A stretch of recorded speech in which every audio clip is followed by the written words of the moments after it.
अस्सलामुअलैकुम, नमस्ते, सत श्री अकाल। उम्मीद करता हूँ ठीक होंगे, खुश होंगे। मैं हूँ तारिक नियाज़ी, मेरे साथ मौजूद हैं। अस्सलाम वालेकुम, नमस्ते, सत श्री अकाल। मैं हूँ रिजवाना। स्टार्ट करते हैं वीडियो को दोस्तों।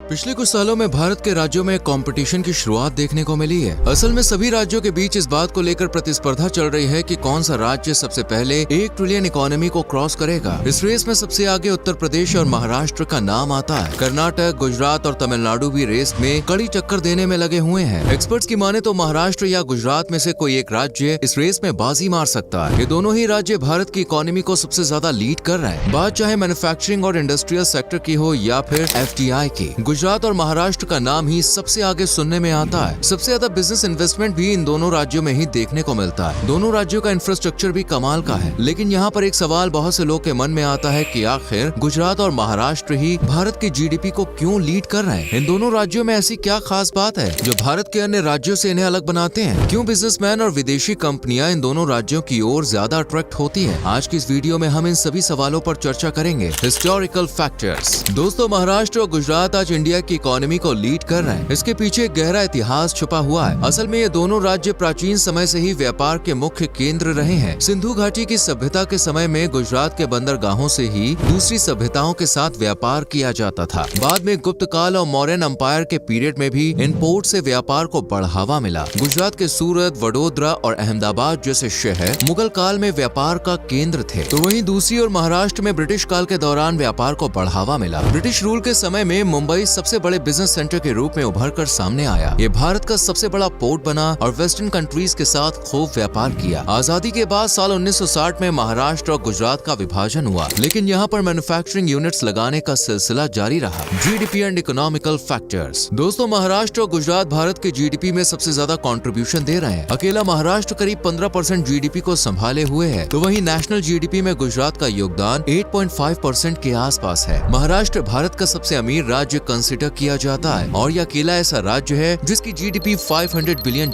का आंकड़ा पार कर चुकी है। गुजरात की GDP फिलहाल $330 बिलियन के आसपास है। गुजरात भारत के सबसे बड़े मैन्युफैक्चरिंग हब के तौर पर जाना जाता है, तो वहीं महाराष्ट्र देश का सबसे बड़ा सर्विस बेस्ड इकोनॉमी वाला राज्य है। इन दोनों राज्यों के अमीर होने की कई वजह हैं। असल में मुंबई को भारत की फाइनेंशियल कैपिटल कहा जाता है, तो वहीं गुजरात में बिजनेस और एंटरप्रेन्योरशिप की मजबूत संस्कृति रही है। महाराष्ट्र की जितनी भी बड़ी कंपनियां हैं, उनमें से ज्यादातर कंपनियां गुजराती ही चला रहे हैं। महाराष्ट्र में प्राकृतिक संसाधन और खनिज की भी कोई कमी नहीं है। यहाँ की इकोनॉमी में 16% योगदान एग्रीकल्चर का, 24% योगदान मैन्युफैक्चरिंग सेक्टर का और 60% योगदान सर्विस सेक्टर का है। वहीं गुजरात की GDP में 45% का कंट्रीब्यूशन सिर्फ मैन्युफैक्चरिंग सेक्टर है, 20% योगदान एग्रीकल्चर का है और 35% योगदान सर्विस सेक्टर का है। Industrial development and manufacturing sector. दोस्तों, आइए जानते हैं कि इन दोनों राज्यों में किस तरह के इंडस्ट्रियल यूनिट्स लगी हुई है। ये दोनों ही राज्य ऑटोमोबाइल प्रोडक्शन के मामले में भारत के टॉप स्टेट्स हैं। महाराष्ट्र में पुणे, नासिक और औरंगाबाद में कई ऑटोमोबाइल हब बने हैं, तो वहीं गुजरात में सानंद, हंसलपुर और वडोदरा में बड़े पैमाने पर ऑटोमोबाइल यूनिट स्टैब्लिश हो रही हैं। Maruti Suzuki, Tata Motors, Mahindra and Mahindra से लेकर फोर्ड और बजाज तक तमाम कंपनियों ने इन राज्यों में अपनी यूनिट्स खोली हुई है। गुजरात में सिर्फ भारत की नहीं बल्कि पूरी दुनिया की सबसे बड़ी ऑयल रिफाइनरी लगी हुई है, जो रोजाना 1.24 मिलियन बैरल ऑयल रिफाइन करती है। महाराष्ट्र और गुजरात मिलकर भारत का 60% पेट्रोकेमिकल की सप्लाई पूरी करते हैं। ये दोनों राज्य टेक्सटाइल इंडस्ट्री के भी गढ़ माने जाते हैं। अहमदाबाद को तो भारत का मैनेस्टर कहा जाता है, तो वहीं दुनिया के 75% डायमंड्स की कटिंग और पॉलिशिंग का काम सिर्फ सूरत में होता है, इसलिए इसे डायमंड सिटी कहा जाता है। भारत की ज्यादातर बड़ी कंपनियों के हेडक्वार्टर्स महाराष्ट्र की कैपिटल सिटी मुंबई में है, जिनमें टाटा, रिलायंस, गोदरेज और लार्सन एंड टर्बो जैसी कंपनियों के नाम शामिल है। महाराष्ट्र में कई फार्मास्यूटिकल कंपनीज और फूड प्रोसेसिंग यूनिट्स भी लगी हुई है। वहीं गुजरात में chemical industry, cement industry, dairy industry और ड्रग इंडस्ट्री खूब फल फूल रही है। आज भारत का 78% नमक का उत्पादन सिर्फ गुजरात राज्य में हो रहा है। Service sector and financial services. दोस्तों, किसी भी देश की इकोनॉमी वहाँ के फाइनेंशियल सर्विसेज पर ही आधारित होती है और मुंबई को भारत की आर्थिक राजधानी होने का गौरव प्राप्त है। Bombay stock exchange, national stock exchange, SEBI और RBI जैसे कई संस्थानों के हेडक्वार्टर इसी शहर में है। भारत के टॉप 10 में से 8 बैंकों के हेडक्वार्टर मुंबई में ही है। इस दौर में गुजरात भी ज्यादा पीछे नहीं रहा है। असल में गुजरात में एक नई गिफ्ट सिटी का निर्माण किया जा रहा है, जिसका नाम Gujarat international finance tech city रखा गया है। इस सिटी में भारत का पहला international financial service centre authority open किया जाएगा, जिसे ग्लोबल फाइनेंशियल हब बनाने का लक्ष्य सेट किया गया है। Geopolitical factors. दोस्तों, आज गुजरात और महाराष्ट्र भारत की इकोनॉमी को लीड कर रहे हैं। इसके पीछे इन दोनों राज्यों की भौगोलिक स्थिति है। किसी भी स्टेट की ग्रोथ में वहाँ की जियोग्राफिकल कंडीशन काफी इंपॉर्टेंट हो जाती है। गुजरात के पास भारत में सबसे अधिक 1600 किलोमीटर की समुद्री सीमा है, तो वहीं महाराष्ट्र के पास करीब 720 किलोमीटर की कोस्टल लाइन मौजूद है। मुंबई का नाहवा शेवा जवाहरलाल नेहरू पोर्ट देश का सबसे बड़ा कंटेनर पोर्ट है, जो देश के कुल समुद्री व्यापार का 55% हैंडल करता है। गुजरात का कांडला पोर्ट भारत का सबसे बिजी पोर्ट है, जिसकी हैंडलिंग क्षमता 90 मिलियन मैट्रिक टन कार्गो की है। देश का सबसे बड़ा प्राइवेट पोर्ट मुंद्रा पोर्ट भी गुजरात में ही है। इनके अलावा दोनों राज्यों में छोटे बड़े मिलाकर लगभग 50 पोर्ट्स हैं। गुजरात और महाराष्ट्र की भौगोलिक स्थिति ऐसी है जहां ना तो बर्फबारी देखने को मिलती है, ना ही इन राज्यों में जरूरत से अधिक बारिश होती है। साल भर यहाँ का तापमान एक जैसा ही देखने को मिलता है। हालांकि गुजरात के कुछ शहरों में थोड़ी बहुत ठंड पड़ती है, लेकिन उनसे व्यापार पर ज्यादा प्रभाव नहीं पड़ता। दोनों ही राज्यों का इंफ्रास्ट्रक्चर कमाल का है। ये दोनों राज्य सड़क मार्ग, रेल मार्ग और हवाई मार्ग से भी अच्छी तरह से कनेक्टेड हैं। Ease of doing business policies and promote entrepreneurship. दोस्तों, गुजरात और महाराष्ट्र ऐसे राज्य हैं जो ईज ऑफ डूइंग बिजनेस में शानदार परफॉर्म कर रहे हैं। इन राज्यों ने अपनी पॉलिसी इस तरह की बनाई हुई है कि नए बिजनेस के सेटअप में, स्टार्टअप में कोई ज्यादा परेशानी ना हो। इस तरह की पॉलिसी से बिजनेस इन्वेस्टमेंट बढ़ता है और साथ ही FDI भी अट्रैक्ट होता है। लेबर नॉर्म से लेकर सिंगल विंडो सिस्टम तक कई ऐसी सुविधाएं यहाँ की सरकारों ने शुरुआत की है, जिससे लोग आसानी से नया बिजनेस शुरू कर रहे हैं। रिपोर्ट्स के अनुसार गुजरात और महाराष्ट्र भारत के टॉप स्टार्टअप हब है। मुंबई और अहमदाबाद को भारत की टॉप 5 स्टार्टअप सिटीज में भी शामिल किया गया है। बिजनेस को बढ़ावा देने के लिए गुजरात में 25 से ज्यादा स्पेशल इकोनॉमिक जोन्स भी बनाए गए हैं। यहाँ पर सरकार बिजनेस शुरू करने के लिए कई इंसेंटिव प्लान भी लॉन्च करती है। पिछले साल भारत में सबसे ज्यादा FDI भी इन दोनों राज्यों में ही देखने को मिला था। महाराष्ट्र में 1.24 लाख करोड़ से ज्यादा का विदेशी इन्वेस्टमेंट हुआ था। वहीं गुजरात इस लिस्ट में 60,000 करोड़ के साथ दूसरे स्थान पर रहा। Agriculture and food processing industries. Maharashtra और गुजरात में एग्रीकल्चरल प्रोडक्शन भी बड़े पैमाने पर किया जाता है। महाराष्ट्र भारत का सबसे बड़ा फ्रूट प्रोडक्शन स्टेट है। यहाँ पर आम, अंगूर, संतरे और अनार का प्रोडक्शन लार्ज स्केल पर होता है। नासिक को तो भारत की वाइन कैपिटल के नाम से भी जाना जाता है। वहीं दूसरी ओर गुजरात अपने डेयरी प्रोडक्शन के लिए जाना जाता है। सरकारी आंकड़ों के अनुसार सालाना करीब 40 लाख टन मूंगफली का उत्पादन गुजरात में होता है। कपास और R&D के मामले में भी गुजरात काफी आगे है। इनके अलावा बाजरा, अरहर, चना, तिल, धान, मक्का और गन्ने का उत्पादन भी गुजरात में बड़े पैमाने पर किया जाता है। दोनों राज्यों में कई फूड प्रोसेसिंग यूनिट्स भी लगी हुई हैं और काफी लार्ज स्केल पर यहाँ खाद्य सामग्री को दूसरे देशों में एक्सपोर्ट किया जाता है। दोस्तों, इतना अधिक एग्रीकल्चरल प्रोडक्शन के कारण ही महाराष्ट्र और गुजरात भारत की इकोनॉमी को लंबे समय से लीड कर रहे हैं। Political stability and government support. दोस्तों, किसी भी राज्य की ग्रोथ में वहाँ की सरकार का अहम योगदान होता है। अगर सरकार नई कंपनीज और बिजनेसेस को सपोर्ट करे तो इन्वेस्टर्स को लुभाना आसान होता है। महाराष्ट्र और गुजरात हमेशा से ही वेलकमिंग स्टेट हैं। यहाँ की सरकारों ने हमेशा ही इन्वेस्टर्स को अपनी ओर अट्रैक्ट किया है। जब वेस्ट बंगाल में ममता बनर्जी ने टाटा को नैनो के लिए प्लांट लगाने देने से इनकार कर दिया था, तब नरेंद्र मोदी जी ने टाटा को गुजरात में आकर प्लांट लगाने का ऑफर दिया। नरेंद्र मोदी ने मुख्यमंत्री रहते हुए गुजरात मॉडल की शुरुआत की थी, जिसके दम पर आज गुजरात अपनी एक अलग पहचान बनाने में कामयाब हुआ। तो वहीं महाराष्ट्र में सरकार लगातार इंफ्रास्ट्रक्चर को मजबूत करने पर ध्यान दे रही है और smart city project, trans harbour link जैसे प्रोजेक्ट चला रही है। दोनों ही राज्यों की आर्थिक नीतियां काफी मजबूत हैं। दोस्तों, भले ही अभी महाराष्ट्र FDI अट्रैक्ट करने के मामले में पहले नंबर पर है, लेकिन एक्सपर्ट्स का कहना है कि कुछ सालों में गुजरात महाराष्ट्र को पछाड़कर पहले नंबर पे आ जाएगा। ऐसा इसलिए क्योंकि गुजरात में महाराष्ट्र के कंपैरिजन में ज्यादा पॉलिटिकल स्टेबिलिटी देखने को मिलती है। गुजरात में साल 1998 से अब तक एक ही सरकार रूल कर रही है, तो वहीं महाराष्ट्र में पिछले 5-7 सालों में काफी राजनीतिक उठापटक देखने को मिलती है। राजनीतिक स्थिरता वाले राज्य बिजनेसेस ज्यादा अट्रैक्ट करते हैं, क्योंकि यहाँ ना तो बार बार सरकार बदलती है और ना ही पॉलिसी में ज्यादा बदलाव देखने को मिलते हैं। गुजरात आज एक पावरफुल सरप्लस स्टेट बन गया है और इस वजह से यहाँ पर बिजली सप्लाई में कोई समस्या नहीं होती है। बिजली पानी की फैसिलिटी जैसे फैक्टर्स पर भी इन्वेस्टर्स ध्यान देते हैं। Other factors. महाराष्ट्र और गुजरात के सभी शहर आज अपनी एक अलग पहचान बना रहे हैं। अहमदाबाद को मैनचेस्टर ऑफ इंडिया और बॉस्टन ऑफ इंडिया कहा जाता है, तो वहीं सूरत को सिल्क सिटी और डायमंड सिटी ऑफ इंडिया के नाम से पहचान मिली हुई है। वडोदरा को गार्डन सिटी ऑफ इंडिया कहा जाता है और गांधीनगर देश की ग्रीन सिटी के नाम से विख्यात है। वहीं महाराष्ट्र के राज्यों में मुंबई को सिटी ऑफ ड्रीम्स कहा जाता है, पुणे को ऑक्सफोर्ड ऑफ द ईस्ट और डेट्रॉइट ऑफ इंडिया के नाम से पहचान मिली है। नागपुर को ऑरेंज सिटी, कोल्हापुर को सिटी ऑफ वॉरियर्स और औरंगाबाद को सिटी ऑफ गेट्स जैसे उपनाम मिले हुए हैं। दोस्तों, गुजरात और महाराष्ट्र भारत की इकोनॉमी को लीड क्यों कर रहे हैं, इसके और भी कई फैक्टर्स हैं। दोनों ही राज्यों की टूरिज्म इंडस्ट्री भी कमाल की है। महाराष्ट्र में अजंता एलोरा की गुफाएं, इसके साथ ही महाबलेश्वर, सिद्धि विनायक मंदिर, शिरडी मंदिर, लोनावला और गेटवे ऑफ इंडिया जैसे कई दार्शनिक स्थल हैं। तो वहीं गुजरात में बनी स्टैच्यू ऑफ यूनिटी दुनिया भर के सैलानियों को अपनी ओर आकर्षित कर रही है। गुजरात के गिर के जंगलों में शेर देखने के लिए लोग उत्साहित रहते हैं। हर साल आयोजित होने वाले रण उत्सव में 10 लाख से ज्यादा टूरिस्ट आते हैं। मुंबई तो पूरी बॉलीवुड इंडस्ट्री का गढ़ है और सिर्फ ये इंडस्ट्री इंडिया की जीडीपी में $2.5 बिलियन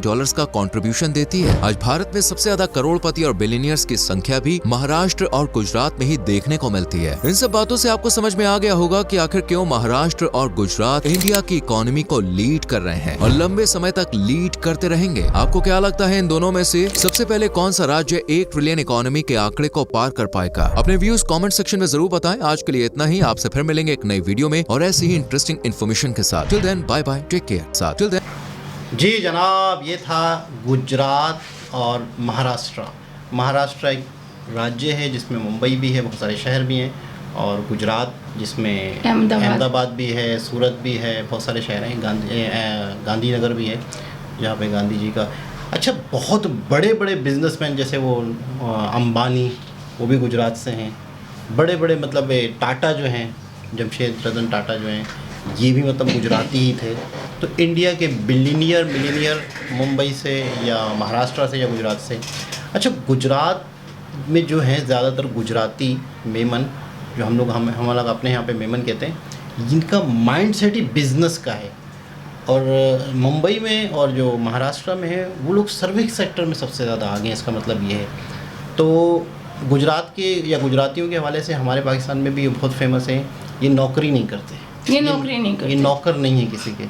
इनका माइंड सेट है बिजनेस, छोटा सा ही सही, और इनकी औरत भी दोनों काम करते हैं, दोनों कारोबार अपना छोटा सा ही सही, छोटे से ही शुरू करते हैं। अच्छा, आपको पता है या नहीं पता है, 18 साल का गुजरात में एक कई ख़ानदानों में एक रिवाज है कि इनका बच्चा जब 18 साल का होता है तो उसको थोड़ी सी अमाउंट दी जाती है, एक बटन वाला मोबाइल दिया जाता है और इसे अपने शहर से दूर कहीं भेजा जाता है कुछ टाइम के लिए, और रात को एक कॉल करके सिर्फ ये बताने की इजाज़त होती है कि हाँ मैं खैरियत से हूँ। उसे चंद अमाउंट दे के, और हर वीक अपनी एक जॉब बदली करने का टास्क होता है इसका। उसका महीने 2 महीने का एक टारगेट होता है जिसमें इसने कुछ जॉब्स करनी है, हर हफ्ते वो जॉब बदल देनी है।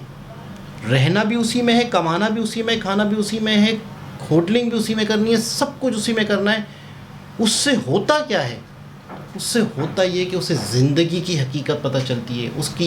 अच्छा, ये करोड़पति माँ बाप जो हैं वो अपने बच्चे के साथ ये करते हैं। तो एक बंदा की डॉक्यूमेंट्री मैंने देखी, बड़ी वायरल है, कल परसों भी मेरे सामने आई थी, कि जब उसके भाई उसके सामने पहुँचे ना, तो वो भाइयों से जो गले लगा और रोया, और ये बोला यार, अच्छा मैं जब जॉब छोड़ता था तो मुझे लोग कहते थे क्यों छोड़ रहे हो, कोई वजह है, सैलरी बढ़ा दे। बोला नहीं, मुझे जॉब छोड़नी है, मैं जा रहा हूँ। 1 हफ्ते के अंदर जॉब छोड़नी पड़ती थी।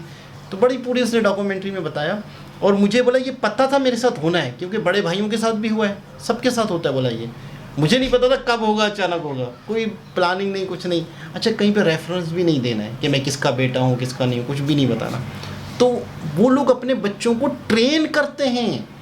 यानी हम अपने बच्चों को अगर सोने का चम्मच दे के पालते हैं तो हम अपने बच्चे को एक गधा घोड़ा बैल बनाते हैं, और अगर हम अपने बच्चे को दुनिया जहाँ की तपती हुई धूपों में और ख्वार करते हैं तो समझो हम अपने बच्चे को एक कामयाब इंसान बनाते हैं। बिल्कुल, वो लोग ऐसे ही करते हैं, ऐसे ही हैं गुजराती लोग, है ना? आपने सुनी थी ये बात कि जो अपने बच्चे ये को, मैंने सुनी हुई थी, और यहाँ पर मैंने प्रैक्टिकली देखी भी है। मेरे बहुत सारे स्टूडेंट ऐसे हैं जिनके पेरेंट्स ने ना उनको बस निकाल दिया था। अच्छा, कि अच्छा। अब ये तुम्हें करके लेकर आना है, ऐसा करना है। मैंने यहाँ देखा है प्रैक्टिकली। अच्छा। तो खैर बहरहाल ये है कि गुजरात के हवाले से एक बहुत फेमस उनका शहर है सूरत सिटी। वहाँ पे अच्छा, दुनिया में कहते हैं किसी खातून ने अगर डायमंड पहना हुआ है, 95% डायमंड की कटिंग और पॉलिश सही सूरत सिटी में। 95% चांस है कि किसी भी दुनिया के किसी भी कोने में अगर डायमंड किसी ने पहना हुआ है तो वो गुजरात से, सूरत से निकला हुआ होगा। सही, बहुत बड़ी इंडस्ट्री है, बहुत बड़ी इंडस्ट्री। तो इंडिया तरक्की नहीं करेगा तो क्या हम करेंगे? अच्छा, हमारी जीडीपी कितनी है पता है? मेरे ख्याल में शायद 300-350 मिलियन है, शायद ट्रिलियन भी नहीं है। इंडिया के ये जो 2 सूबे हैं ना, वो सिर्फ इनकी हाँ 10 ट्रिलियन की बात, 10 मिलियन की बात हो रही है। बिल्कुल बिल्कुल बिल्कुल ऐसा ही और है। हमारी ठीक कहाँ, कह हम रहे पूरा मुल्क हमारा कहाँ खड़ा है।